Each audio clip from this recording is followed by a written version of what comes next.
शादी के बाद विदाई का समय था। नेहा अपनी माँ से मिलने के बाद अपने पिता से लिपट कर रो रही थी। वहाँ मौजूद सब लोगों की आंखें नम थी। नेहा ने घूंघट निकाला हुआ था। वह अपनी छोटी बहन के साथ सजाई गई गाड़ी के नजदीक आ गई थी। दूल्हा अविनाश अपने खास मित्र विकास के साथ बातें कर रहा था। विकास यार, अविनाश सबसे पहले घर पहुंचते ही होटल अमृतबाग चलकर बढ़िया खाना खाएंगे। यहाँ तेरी ससुराल में खाने का मजा नहीं आया। तभी पास में खड़ा अविनाश का छोटा भाई राकेश बोला, हाँ यार, पनीर कुछ ठीक नहीं था और रसमलाई में रस ही नहीं था। और वह ही कर जोर जोर से हंसने लगा। अविनाश भी पीछे नहीं रहा। अरे हम लोग अमृत बाग चले गए, जो खाना है खा लेना, मुझे भी यहाँ खाने में मज़ा नहीं आया। रोटियाँ भी गर्म नहीं थी। अपने पति के मुंह से यह शब्द सुनते ही नेहा, जो घूंघट में गाड़ी में बैठने ही जा रही थी, वापस मुड़ी। गाड़ी की फाटक को जोर से बंद किया। घूंघट हटाकर अपने पापा के पास पहुंची। अपने पापा का हाथ अपने हाथ में लिया। मैं ससुराल नहीं जा रही पिताजी, मुझे ये शादी मंजूर नहीं। ये शब्द उसने इतनी जोर से कहे कि सब लोग हक्के बक्के रह गए। सब नजदीक आ गए। नेहा के ससुराल वालों पर तो जैसे पहाड़ टूट पड़ा। मामला क्या था ये किसी की समझ में नहीं आ रहा था। तभी नेहा के ससुर राधे श्याम जी ने आगे बढ़कर नेहा से पूछा, क्या बात है बहू, शादी हो गई है, विदाई का समय है, अचानक क्या हुआ कि तुम शादी को नामंजूर कर रही हो। अविनाश की तो मानो दुनिया लूटने जा रही थी। वह भी नेहा के पास आ गया। अविनाश के दोस्त भी सब लोग जानना चाहते थे कि आखिर ऐन वक्त पर क्या हुआ कि दुल्हन ससुराल जाने से मना कर रही है। नेहा ने अपने पिता दयाशंकर जी का हाथ पकड़ रखा था। नेहा ने अपने ससुर से कहा, बाबूजी, मेरे माता पिता ने अपने सपनों को मार कर हम बहनों को पढ़ाया लिखाया व काबिल बनाया है। आप जानते हैं एक बाप के लिए बेटी क्या मायने रखती है। आप व आपका बेटा नहीं जान सकते क्योंकि आपके कोई बेटी नहीं है। नेहा रोती हुई बोले जा रही थी, आप जानते हैं मेरी शादी के लिए व शादी में बारातियों की आवाभगत में कोई कमी न रह जाए, इसलिए मेरे पिताजी पिछले 1 साल से रात को 2-3 बजे तक जागकर मेरी माँ के साथ योजना बनाते थे। खाने में क्या बनेगा, रसोईया कौन होगा। पिछले 1 साल में मेरी माँ ने नई साड़ी नहीं खरीदी क्योंकि मेरी शादी में कमी न रह जाए।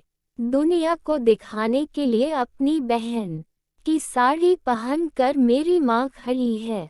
मेरे पिता की इस 150 रुपये की नई शर्ट के पीछे बनियान में 100 छेद है।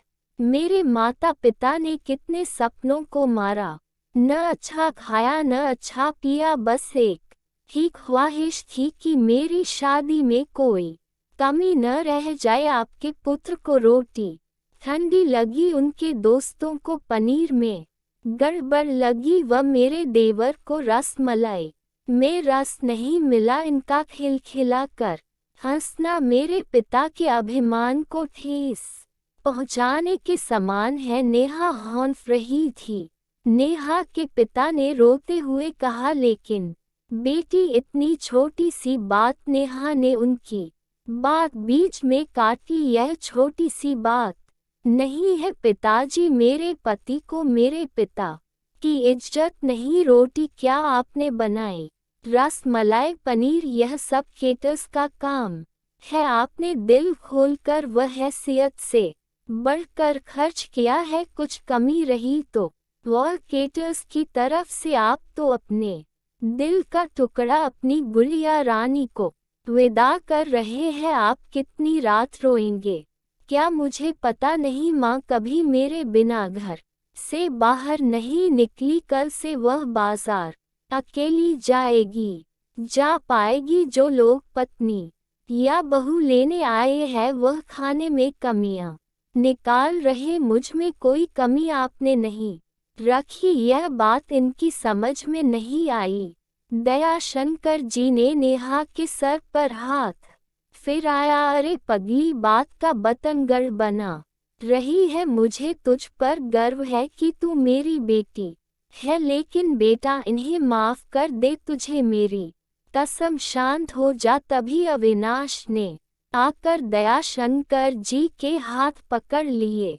मुझे माफ कर दीजिए बाबूजी, मुझसे गलती हो गई। मैं उसका गला बैठ गया था, रो पड़ा था वह। तभी राधेश्याम जी ने आगे बढ़कर नेहा के सर पर हाथ रखा। मैं तो बहू लेने आया था लेकिन ईश्वर बहुत कृपालु है। उसने मुझे बेटी दे दी व बेटी की अहमियत भी समझा दी। मुझे ईश्वर ने बेटी नहीं दी शायद इसलिए कि तेरे जैसी बेटी मेरी नसीब में थी। अब बेटी इन नालायकों को माफ कर दे। मैं हाथ जोड़ता हूँ तेरे सामने। मेरी बेटी नेहा मुझे लौटा दे। और दयाशंकर जी ने सचमुच हाथ जोड़ दिए थे व नेहा के सामने सर झुका दिया। नेहा ने अपने ससुर के हाथ पकड़ लिए। कहा नहीं पिताजी। नेहा भी भावुक होकर राधेश्याम जी से लिपट गई थी। दयाशंकर जी ऐसी बेटी पाकर गौरव की अनुभूति कर रहे थे। नेहा अब राजी खुशी अपने ससुराल रवाना हो गई थी। पीछे छोड़ गई थी आंसुओं से भीगी अपने माँ पिताजी की आंखें। अपने पिता का वह आंगन जिस पर कल तक वह चहकती थी, आज से इस आंगन की चिड़िया उड़ गई थी किसी दूर प्रदेश में और किसी पेड़ पर अपना घरौंदा बनाएगी। ये कहानी लिखते वक्त मैं उस मूर्ख व्यक्ति के बारे में सोच रहा था जिसने बेटी को सर्वप्रथम पराया धन की संज्ञा दी होगी। बेटी माँ बाप का अभिमान व अनमोल धन होता है, पराया धन नहीं। कभी हम शादी में जाए तो ध्यान रखें कि पनीर की सब्जी बनाने में एक पिता ने कितना कुछ खोया होगा व कितना खोएगा अपना आंगन उजाड़ कर दूसरे के आंगन को महकाना कोई छोटी बात नहीं। खाने में कमियां न निकाले। बेटी की शादी में बनने वाले पनीर, रोटी या रसमलाई पकने में उतना समय लगता है जितनी लड़की की उम्र होती है। ये भोजन सिर्फ भोजन नहीं, पिता के अरमान व जीवन का सपना होता है। बेटी की शादी में बनने वाले पकवानों में स्वाद कई सपनों के कुचलने के बाद आता है व उन्हें पकने में सालों लगते हैं। बेटी की शादी में खाने की कद्र करें।